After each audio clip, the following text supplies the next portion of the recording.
So the day has come for me to talk about my bad today. Hi you guys, welcome back to my channel if you're already a subscriber. If you're not and you're watching me for the first time, hi everyone, my name is Carly and welcome to my channel. In today's video, I'm gonna be talking about, today, I'm 3 years post-op from my SRS, GRS, aka the surgery, like so many names, please stop. So it came to my mind, how can I celebrate my 3-year marks from my SRS? Obviously, with a Q&A on the internet, so everyone can hear and know about it. And there is no other way to celebrate it. So let's begin with it. I had my surgery here in Sweden, Stockholm, and it was for free, if you will say so, but it's actually not free because taxes, they're really high, so I didn't pay nothing for it. I wish I would have done it in Thailand. I'm not gonna lie, I wanted to have my surgery with doctor support, and I remember I had like a ask price and stuff. It was around 15,000 euros like 5 years ago. I wanted to do with doctor support, but I didn't have the means to be able to get the surgery done. So yeah, that's the reality. You guys gotta excuse me for this hair. My wig is in her last day, so she a bit stiff. But anyway, so second question will be pain level. You know, I have done surgeries prior SRS. I have done 2 liposuctions, liposculpture, or as you may know, a BBL. I hate that name, like seriously, BBL, Brazilian butt lift, stop. Liposculpture, but implants, breast augmentation. Yeah, so I was prepared for surgery pain. I was expecting like a 10 or 11 or 12, but I got like a 7, sometimes 8, but nothing too crazy, to be honest. I really thought that my pain would be too much, but it was not like that. It was pretty manageable. It was mostly the discomfort that I felt. Like, picture this, you're able to move, to dance. I love to dance. Then I cannot move, and if I move, it's just discomfort, it's just pain, especially between your legs. It's so horrible. It was not as worse as I thought that it would be, but still it was enough for me to be just angry and irritated. Cut the cameras. Dead ass. So much discomfort, I really hated it. I just wanted to feel like good again and be able to just move around and have my life back. And that leads me to my third question, recovery. How was recovery? I can say that recovery at the beginning was hell, because as I say, you are in so much pain. Whatever move you do is painful. Plus, I was really afraid that some stitches will pop out. That was really scary because I had like internal stitches and outside stitches, and I didn't want nothing bad to happen, and thankfully nothing bad happened. Recovery was pretty horrendous, especially the first month and a half, not only because of the pain, but because your genitals, they are evolving. I don't know how to explain, but it was like you will see change every day. The scar from dry becomes like lubricate. It was a nightmare, to be honest. I wish I could show you pictures and videos here on YouTube, but too graphic for this demographic, so I cannot share that here. I can show a picture of when I was in the hospital. So here I am in this picture at the bathroom. I was so happy, and also they managed to give me a room for myself. It was like a shared room, but they were like, we want you to have like your own moment, your own room, so here you have, and no one is gonna come to be here, just you for a week. And I was like, thank you. And yeah, I used to use back then like these shampoos, like cheap shampoos. I don't recommend using this kind of shampoos because they have silicone in your hair and you don't want silicone. They also wanted me to remove my genital hair with shaving cream because they don't want the area to get damaged by, like, if you are shaving with a shave, like a razor machine. So they don't want to have any scars or anything there. So yeah, that's why they request me. I remember the staff were so nice to me. They were so kind and loving. The whole experience experience was amazing and just overwhelming. Kind of bizarre, but it was super cute. I just loved it. And this is when I woke up. I was not having it. As you can see, pretty knockout. Here you can see I have so much like surgical tape on me, and I also had to pee by this tube. Pretty uncomfortable, really uncomfortable. Not knowing what was it, but I just felt that it was super uncomfortable. And here is me after surgery. Body, we have body.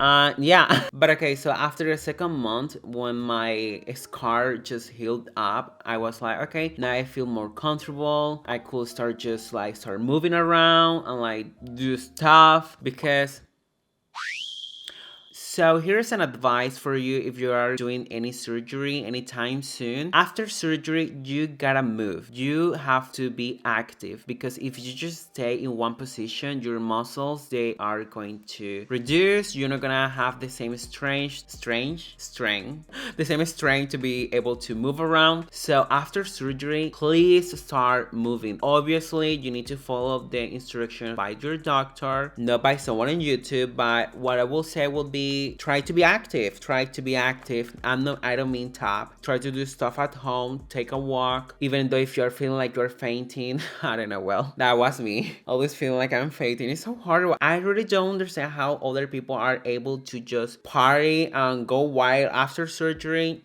That's scary to me. 3 months after, I'm still like struggling moving around, but okay.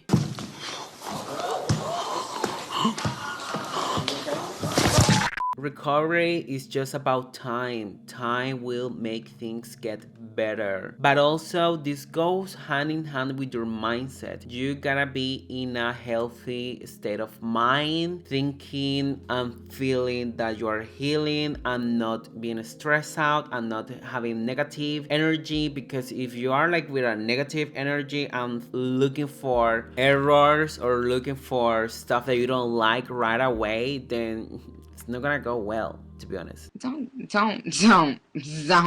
it. Don't do it. So yeah, try to stay positive. So this leads me to dilation. Oh my god. So if you don't know what dilation is what we transgender women gotta do in order to keep our vaginal canal open, or aka the wound. Trigger. But in order to keep the canal open, the tunnel, the whatever you want to call it, you gotta to introduce a dilator, and that basically looks like a dildo. A lot of doctors and a lot of people, they have their own schedule that it would be like, oh, you gotta do it 3 times every day. It's the first day, or 4 times. I'm like, what? I mean, I couldn't for the love of God to be able to do that 3 times a day. I'm struggling with it 1 time. It's painful and I don't want to destroy myself inside trying to keep this thing open. It's a nightmare. Oh my god, like going through SRS is truly a challenge. I will like lay down on the sofa or on bed trying to do my dilation and be thinking, why do I have to go through this? This is a nightmare. This is just horrible. So my nurse told me to think about it like I got an earring, and if I remove the earring it will close. And my wild mind, I was like, wait a second, so if I have the earring hole already and I want to have an expansion, can I do the same with my vajayjay? And she was like, obviously you can. So right away I went on the internet and just bought different dildos, different sizes, and yeah, with time and practice and just love on it and some sparkles on it, it got better. Dilation got pretty better. At the beginning of my recovery, I was doing like 3 times a day, but then slowly, like the second month, I was like, I'm not having it, I'm doing it once a day, and then on the 3rd month I started doing it like every other day, and so on.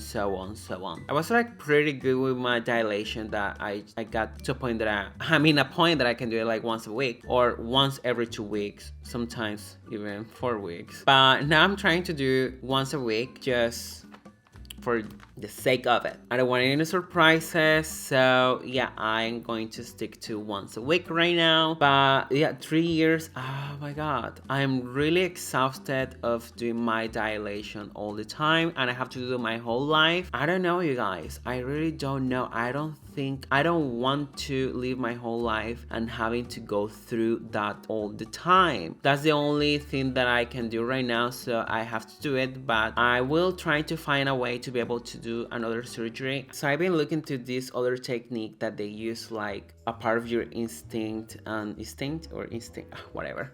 They do the canal with it, and then you are able to lubricate and you don't have to dilate anymore. Yeah, I will look into it. I don't want to be doing extreme stuff. Oh my god, me saying I don't want to do extreme stuff when I want to remove ribs, do my shoulders more petite.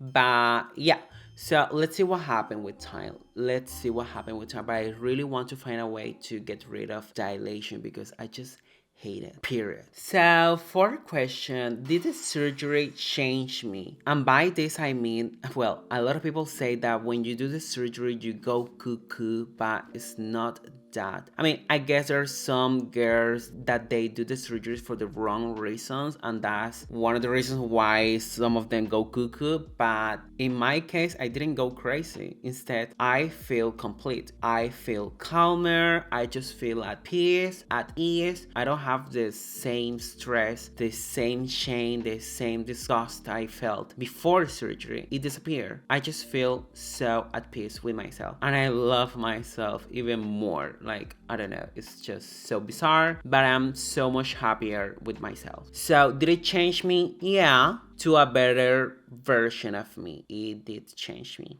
But when it comes to dating, you know, as a transgender woman that has a hot dog, you have a lot of guys in your DMs, in your life, just buzzing and just wanting your time and your body. When I got the date for my surgery, I started letting know all these guys, like, oh my god, I'm gonna do the surgery, and 99% of all those guys disappear. Block. They just block me, disappear from my life, or insult me like, you're crazy, why are you gonna do that, you're doing it because of society, blah blah blah, don't do it, be with me. And I'm like, what? I don't care. I know that one day that I will find a man that's truly for me. But after surgery, I gained another demographic of men, the type of men that I was always looking for, but I wasn't able to date because they were not interested in a girl with a hot dog. But once I got the surgery, dating became different because I can explain it like this. After surgery, I feel that I can be myself fully, in and out. And then I'm able to find someone that wants to be with me and like me in and out. And then it's just great than before, because before I didn't feel comfortable with myself, and I was with guys that they like a girl with a hot dog, but I didn't like having a hot dog, so that just made it complicated and just weird for me. I'm not in that position anymore. I love my life. So I can say dating got better because I was able to be myself and just be with guys that like me. And last question, what can I say after 3 years post-op? Well, we are here. 3 years went by, and it really feels like a decade. It feels like I always been with it, like I was born with it. Life is good. Life is really, really, really good. And I'm not saying like go get your surgery and you're gonna have a happy life. No, I'm not saying that. I'm talking about my experience. I just feel at peace, at ease. I'm not like paranoid anymore. Sorry. There's no many things I can say about it. Just, I love it. It is what it is. And that's it, baby. Anyway, you guys, I really hope you like this video, and if you're a trans girl and you're planning or thinking about getting the surgery, let us know in the comments how is that whole process going. What is going on in your mind, because mental health is a prior in this channel. And if you have done the surgery, how was the recovery, or how is it going with your dilation? Anyway, don't forget to leave a like, leave a comment, and subscribe now. And see you next time.